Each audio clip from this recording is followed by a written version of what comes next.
Hola gente del podcast, yo soy Monse Mi nombre es Jordan. y le damos la bienvenida al podcast de la Biblioteca Imaginaria, llamado Libros que puedes leer en un día, una nueva sección en donde hablaremos sobre libros cortitos pero buenos. Y en este primer capítulo hablaremos sobre Rebelión en la granja de George Orwell. Bueno, Jordan, cuéntanos un poco de qué se trata este libro, pues. Si lo vemos desde un punto de vista general, esta obra es una fábula satírica distópica, escrita por George Orwell en 1945. ¿Qué es una fábula satírica distópica? A ver, una fábula satírica distópica, como su nombre lo dice, combina la fábula, la sátira y la distopía. Bueno, como sabemos, la fábula es un tipo de texto narrativo en el que se cuenta una historia con animales que hablan y actúan como humanos, los cuales enseñan una lección moral.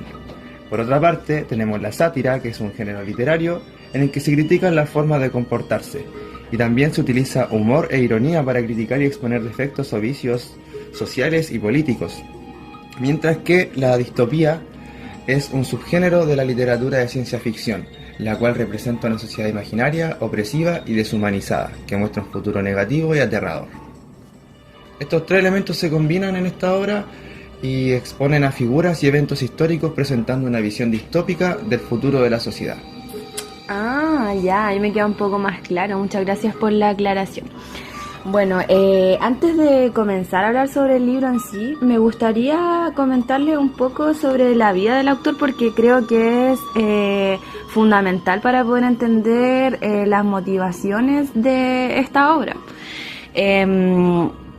Además, el autor de este libro tuvo una vida de locos. Fue anarquista, fue voluntario en la Guerra Española y además fue alumno de Aldous Huxley. ¿El mismo que escribió Las Puertas de la Percepción?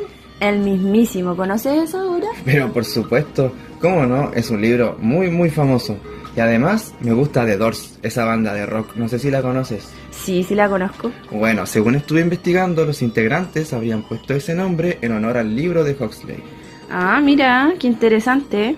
Lo que pasa es que este autor, igual es como súper interesante esa coincidencia que se dio, porque este autor, Aldous Huxley, se relaciona con Orwell porque ambos crean mundos distópicos en sus narrativas. Entonces es muy interesante también ver cómo en algún momento de su vida igual se encontraron. Sí, comprendo. ¡Qué coincidencia! Sí. Una coincidencia muy grande. Dos grandes escritores del siglo XX en una misma sala de clases. Bueno, como te comentaba, el verdadero nombre de George Orwell en realidad es Eric Blair. Nació en 1908 en la India, porque su papá era un funcionario británico allá en Birmania. Luego se fue a Inglaterra, donde se educó en buenos colegios, a pesar de que no contaba con tantos recursos económicos como sus compañeros. Sin embargo, fue un estudiante excepcional y por lo mismo obtuvo algunas becas para asistir a las mejores escuelas de Inglaterra. Y ahí fue que conoció a Aldous. Este era bastante inteligente, este escritor entonces. Sí, po. Luego de terminar su educación, volvió a la India para trabajar como policía imperial. Bueno, y esta experiencia en realidad le sirvió para darse cuenta de todas las desigualdades que vivía el pueblo de Birmania y también de cómo los británicos gobernaban en contra de la voluntad del pueblo. Entonces decidió volverse a Inglaterra y dejó de ser policía, renunció. Y adivina qué hizo. ¿Qué hizo? No te imaginas. Se fue a vivir a las calles de Londres, vivió como con mendigos y vagabundos. Y luego también se fue a vivir a París y exploró los barrios más desventajados de esa ciudad. Era bastante osado este autor, ¿eh? Además, me contaste que fue a la guerra, o sea que este cumple con todo el tópico de las armas y las letras. Sí, es verdad, cumple bastante con ese tópico. Bueno, luego de vivir esta experiencia publica su primer libro titulado Sin Blanca en París y Londres, en el que relataba todo lo que había observado y lo que había vivido durante ese tiempo. Y ahí utiliza por primera vez su seudónimo George Orwell. Bueno, también en 1936 se casó y tuvo un matrimonio poliamoroso. Oh, entonces era bien adelantado a su época. Era súper adelantado a su época, era muy open mind. Bueno, en esa época George Orwell se consideraba abiertamente anarquista y estaba completamente en contra del imperialismo. Entonces, por esta misma razón, decide irse de voluntario a la Guerra Civil Española para luchar por sus ideales. Pero lamentablemente se decepcionó porque se vio enfrentado contra otro grupo que estaba en contra de la dictadura de Franco. Entonces fue una desilusión bastante grande. Entonces decide regresar a Inglaterra. De toda esta experiencia también sacó otro libro que se llama Homenaje a Cataluña y es uno de los relatos más conmovedores de la Guerra Civil Española. En este libro, Orwell explica su inicial admiración por la ausencia de las estructuras de clases en los grupos anarquistas y también su posterior desencanto por las fricciones del bando republicano. También critica bastante el control estalinista del Partido Comunista en España y de las mentiras que estos utilizaban como propaganda para la manipulación informativa. Wow, eso sí que me hace sentido con lo que leí en el libro. Sí, cierto. Sí. Bueno, después de la Guerra Civil Española formó parte de una organización de defensa del Reino Unido creada para hacer frente al ataque de la Alemania nazi. Luego se desarrolló como periodista, principalmente como escritor de ensayos, de reseñas, entre otras cosas, y en 1944 escribe Rebelión en la Granja y posteriormente 1984, que son dos obras tremendas y tuvieron una gran recepción y hasta el día de hoy son una de las obras más geniales de la literatura universal y se posicionó también como junto a Aldous Huxley y a Ray Bradbury como uno de los escritores distópicos por excelencia. Wow, qué interesante. Un escritor que luego de Rebelión en la Granja saca 1984. Así es. Una distopía que casi encaja aquí en el 2024. Incluso aquí en el 2024, así es. Qué lamentable que las cosas no cambien. Bueno, pero ¿de qué se trata esto ahora? Bueno, la trama se centra en una granja de animales, donde los animales, liderados por los cerdos, que eran los que llevaban la batuta, como podemos decir, organizan una revolución en contra de su dueño, el señor Jones, con la esperanza de crear una sociedad igualitaria donde todos los animales sean libres e iguales. Esta revolución comienza a gestarse luego de que el cerdo mayor comentase un sueño que había tenido en el que, según decía, todos los animales iban a tener los mismos derechos, a lo cual llamó animalismo. Esto representaría el socialismo, ¿no? Exactamente. Esto vendría siendo como la metáfora del socialismo. Y para ello crearon 7 mandamientos que luego fueron manipulados ¿por quién? Por los cerdos. Los cerdos, los pinches cerdos. Ah. Ya, pero la cosa es que a medida que los cerdos se van ambicionando con el poder, se vuelven tan corruptos y a la vez tan tiranos como el mismo señor Jones. De hecho, ellos manipulan los mandamientos, los 7 mandamientos, y los transforman en uno solo. ¿Y sabes para qué? ¿Para quién? Para su propia conveniencia. El nuevo mandamiento que formaron decía: todos los animales son iguales, pero algunos son más iguales que otros. Todo esto para poder ocultar aquellos privilegios que ellos ejercían sobre los demás.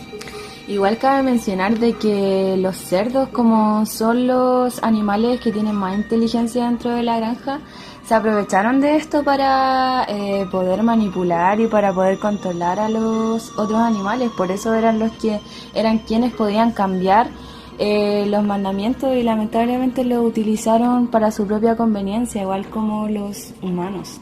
Igual que los humanos, de hecho, por eso esto es tan satírico y tan considerado como una fábula, por lo mismo, porque encaja perfectamente con lo que pasa en la sociedad humana. Y de hecho, no solo así con los cerdos con los otros animales, sino entre los mismos cerdos, entre las mismas especies se empezaron a atacar. Así es. Hay 2 cerdos, ¿cierto? Que representan a 2 personajes Exactamente. de la historia, ¿verdad? Tenemos por una parte tenemos a Napoleón y por otra parte está Bola de Nieve, Snowball. Ya. Estos 2 cerdos, según la crítica literaria y Según un artículo de investigación científica en los cuales me he adentrado, estos dos cerdos representan a Stalin y a Trotsky respectivamente. Son representados por estos personajes debido a sus roles y conflictos en la historia de la Revolución Rusa y también en la consolidación del poder en la Unión Soviética. Cuando ustedes lean el libro se van a dar cuenta de por qué hacemos esta comparación y por qué existe esta representación. Buen dato, amigo. Buen dato te sacaste. Pero te tengo otro dato, querida ¿Ah, sí? Montserrat. ¿Ah, sí? Mira, este dato es el siguiente. El cuervo Moses es la mascota y por lo tanto el animal más querido del señor Jones. Esta mascota representa a la Iglesia Ortodoxa rusa, ya que su participación en el conflicto fue muy indiferente, porque solamente hacía alusiones a los animales cuando les comentaba sobre el supuesto Monte Azúcar, un misterioso país donde terrones de azúcar y tiempo libre no podían faltar. Bueno, esto era muy similar a la Isla Utopía de Tomás Moro. Y además, cabe destacar que todo esto eran mentiras que decía el cuervo, porque le servían para seguir en la granja sin trabajar y también recibiendo una pequeña ración de cerveza al día. Mira que la pilló el cuervo. Oye, ¿cómo podemos aterrizar esto a la actualidad? A ver, ya, yo te voy a decir uno de los motivos por el cual podemos aterrizar esto a la actualidad, y es la crítica al totalitarismo y autoritarismo. Lo que pasa es que la novela ofrece una fuerte crítica, una crítica contundente a los regímenes totalitarios, y muestra cómo el poder puede corromper incluso a las personas con mejores intenciones. Sí, es verdad. Bueno, y complementando un poco lo que tú dices, si bien nosotros en nuestro país no vivimos en un régimen totalitario, sí el sistema económico y político genera desigualdades, entonces igual se podría decir que es una crítica hacia ese tipo de sistema, ¿no? Que en donde unos pocos tienen más y los que son más tienen menos y viven situaciones que no deberían existir en nuestra sociedad. Bueno, además este libro ofrece una advertencia, ¿cierto?, sobre la propaganda y cómo esta es utilizada en beneficio de los que tienen el poder para manipular y para imponer sus propias ideologías, sus propias formas de ver la vida y de controlar y de engañar a la población. Es muy común ver ahora muchas noticias falsas y cosas por el estilo, Claro, entonces... esto es toda una construcción a través de los medios de comunicación, es todo un show mediático esto, en el sentido también de que existe una posverdad y no sabemos tampoco cuál es la verdad absoluta, cuál es la... aunque creo que no existe, pero igual podemos aspirar a entenderla un poco mejor. Y mira, tengo otro motivo también por el que esto es relevante, que es la reflexión sobre la revolución y el cambio social. No sé si te lo habías imaginado. No. Bueno, es importante también por la reflexión que hace sobre la revolución y el hecho de cómo analiza los movimientos revolucionarios, cómo ve que estos pueden ser destruidos desde adentro, pueden ser traicionados. Y esto es relevante para cualquier sociedad que busque cambios significativos. Claro, es cosa de ver a nuestra casta política que entre ellos mismos se pisan la cola, pues entre los mismos partidos políticos se van traicionando entre ellos y al final el cambio social no avanza porque están más pendientes de otras cosas en vez de generar leyes, generar legislaciones y contribuir al cambio social. Exacto, y esto también toca y aborda. Bueno, y por todas las razones que mencionamos, les dejamos invitadísimos a leer este libro. Van a poder reflexionar con sobre los actuales sistemas políticos, sobre el poder y sobre muchas otras cosas con las que se van a encontrar en la medida en que lean. Así que, ¿qué mejor igual que leer un libro así en un día? En un solo día, exactamente como tú dices, Monse. En un solo día se puede disfrutar de un buen libro porque este libro es divertido y además adquirir mucho bagaje cultural.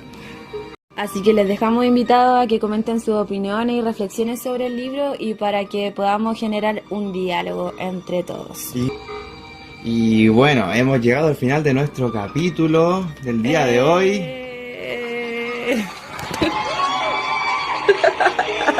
Este ha sido un capítulo más de la Biblioteca Imaginaria. Dejamos a todos nuestros oyentes invitados a comentar, preguntar y dejar sugerencias para un próximo episodio de Libros que puedes leer en un día. Chao, chao.